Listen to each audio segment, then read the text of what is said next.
Man, oh man, I don't even know where to really start, but enough time has definitely passed. Let's take a deep dive into the journey Gohan took from the day he was first introduced all the way up until Beast. Giving up already?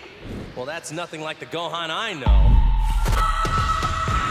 In the words of Toriyama himself, the name of this transformation implies that the beast within has finally awakened, which is fair and it definitely fits Gohan's character. However, as a lot of the community has already pointed out, it also seems maybe a little cheap, at least in Gohan's case. Gohan has had his potential awakened twice now, which isn't a lot, but it's also weird that it happened twice. And now the Beast Gohan transformation is pretty much like a direct parallel of the final battle against Cell. So what do you guys think? Are awakenings just kind of watered down at this point? Y'all let me know. It kind of just seems like that potential stays dormant in times of peace, and when it's reawakened, it's even stronger than before.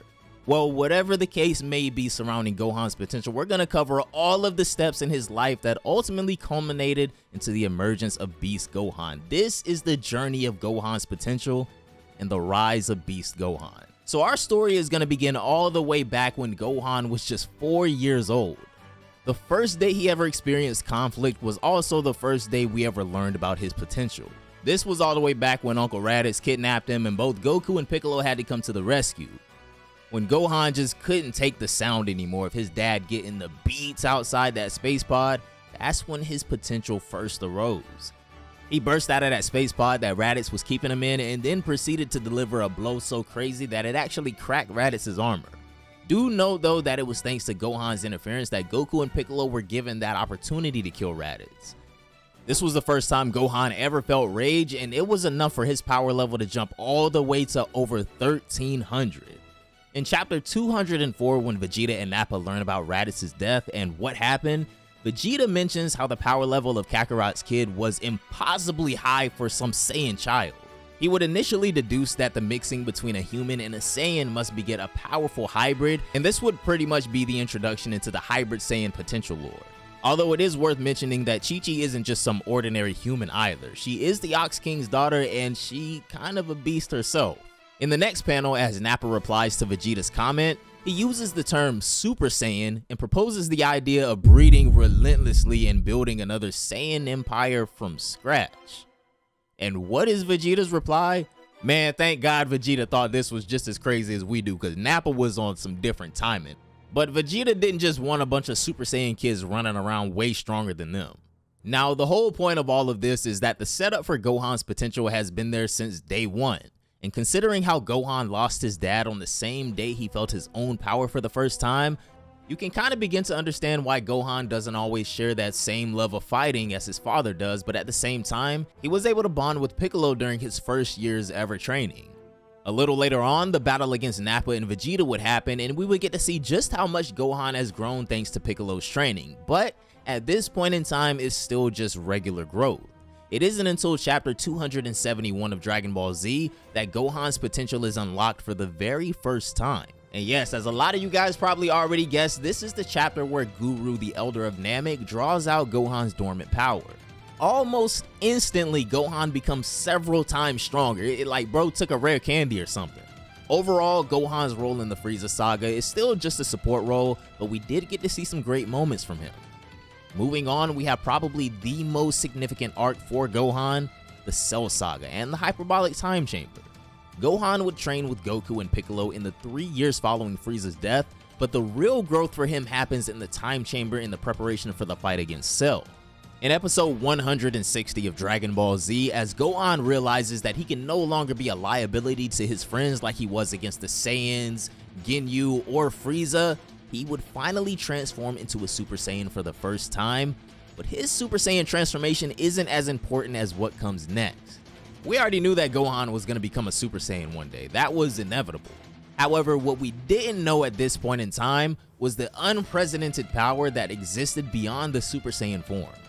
As Goku and Gohan, father and son, continue their training in the Time Chamber, Goku has already familiarized Gohan with the second and third versions of Super Saiyan, so there would come a time when, as Goku is about to call it a day, Gohan would suddenly and unexpectedly surprise him by transforming into what eventually came to be known as the Super Saiyan 2 form.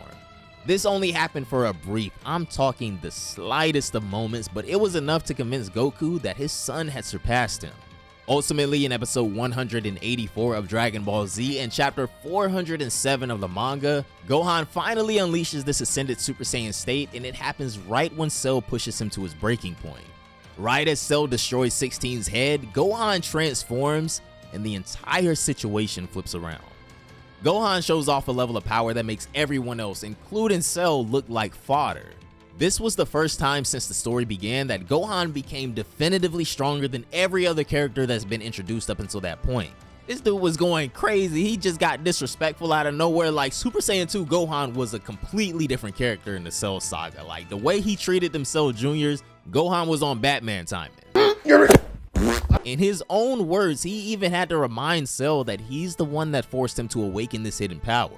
Overall, up until this point in the story at the end of the Cell games, Gohan's growth till this moment has sometimes been steady and sometimes exponential, but he also never really regressed either. So in simpler words, this is the first time Gohan reaches his peak, and maybe that was why from here on out, Gohan did begin to regress. 7 years go by, and at the start of the Buu saga, Vegeta would be the one to call Gohan out and tell him that he's grown complacent, which is true.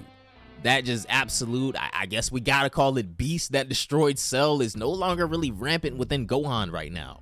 So in episode 219 of Dragon Ball Z, when Gohan transforms into a Super Saiyan 2 once again, Vegeta is quick to mention that this version of Super Saiyan 2 Gohan is way weaker than the one that fought Cell. And I mean, this was pretty apparent, even though the whole situation with Spopovich and Yamu kinda had to happen, but Gohan would be forced back into his base state after getting his energy stolen. In episode 227 of Dragon Ball Z, Gohan would fight Dabura and once again unleash Super Saiyan 2, but Vegeta is ruthless. Like, he is not letting off of this dude. Vegeta was just roasting this dude on how he couldn't even beat somebody like Dabura, and after the fight was over, he just let Dabura run away. Vegeta was indeed spitting, and he didn't just stop there. He made sure Gohan knew just how much of a disgrace he had become over the last few years. He calls him pitiful too, because if he had just killed Dabura like he should have, all of this would have been over by now, and there's really nothing Gohan can say to him. Nothing at all. He had become lazy, he's a lot weaker than he used to be, and he's kinda letting everybody down right now. Even when Vegeta calls Piccolo and Krillin weaklings for being turned into stone, Gohan still just kinda has to stay quiet, because he knows that if Vegeta was the one to fight Dabura, Dabura would have been dead and Krillin and Piccolo would be back to normal.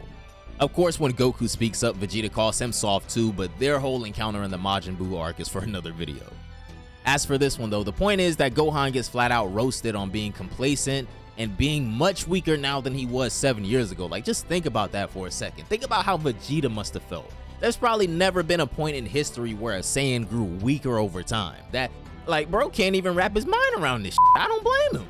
But in hindsight, as we're able to break all of this stuff down, now things begin to make a little bit more sense. In episode 262 of Dragon Ball Z and chapter 496 of the manga, Gohan experiences a new awakening for the first time ever. Thanks to the Old Kai, and remember, Old Kai is a deity of sorts, for the second time in his life, Gohan's potential would be unleashed, and while it wasn't a variant of the Super Saiyan transformations, in chapter 498, Goten and Trunks just flat out declare that this new version of Gohan is even stronger than Super Saiyan 3 Gotenks. Now, this would be the second time that Gohan reaches his peak, but this time it was far higher than the last. And coincidentally, almost as if to trade off, this time Gohan's peak is followed by an even more steep decline in power. During the Golden Frieza saga in Dragon Ball Super, Gohan is this esteemed scholar, and I'm sure his research is probably contributing greatly to humanity's progress or whatever, but what good is all that progress if Earth gets destroyed because you're too weak? In this arc, we see Gohan at his absolute lowest. It was actually disgusting to watch. It was pitiful.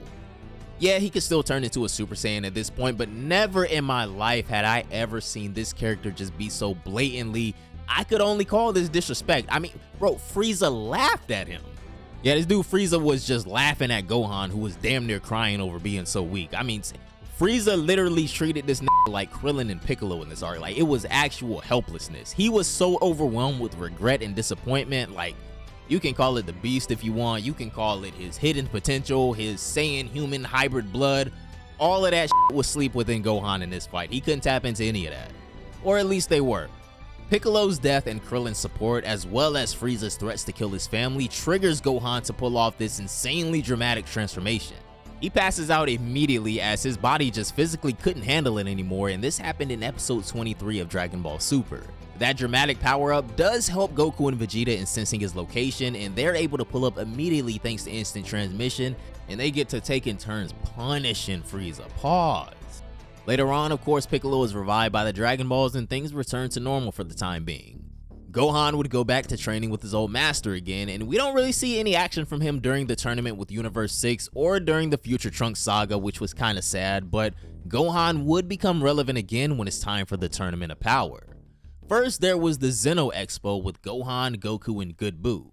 In episode 80 of Dragon Ball Super, Gohan would fight Lavender from Universe 9, who manages to blind Gohan with his poison, but I don't think Bruh got the memo that Gohan can't see anyway. And as Goku said, Gohan is best when he's backed into a corner. Sure enough, Gohan resorts to his Super Saiyan form, and after this kinda drawn out fight, Gohan would defeat Lavender, but also passes out, and so the battle is declared a draw.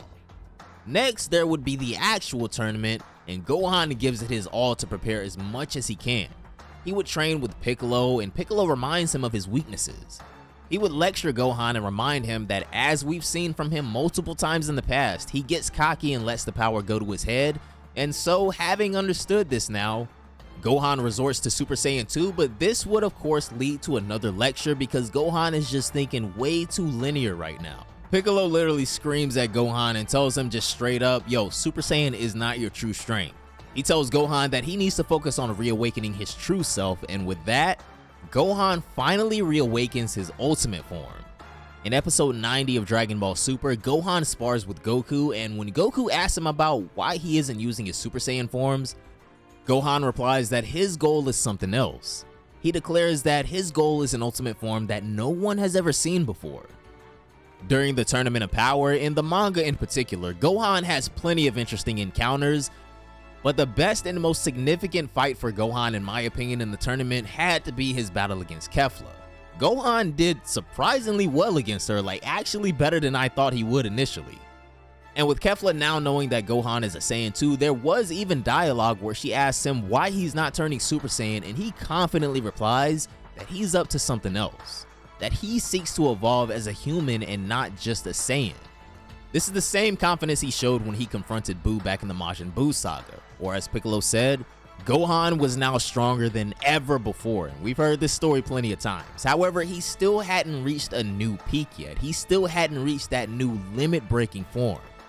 In the Dragon Ball Super manga, Gohan and Kefla are both knocked out simultaneously, while in the anime, Gohan sacrifices himself to take out Dispo from Universe 11. I think the both of these were alright endings for Gohan in the Tournament of Power. Obviously, I have my favorite, but I mean, I don't think any of us thought that Gohan was going to be the last one standing, so the fact that he was able to take out such problematic people like Kefla or Dispo, I think that his character was done pretty well in the Tournament of Power.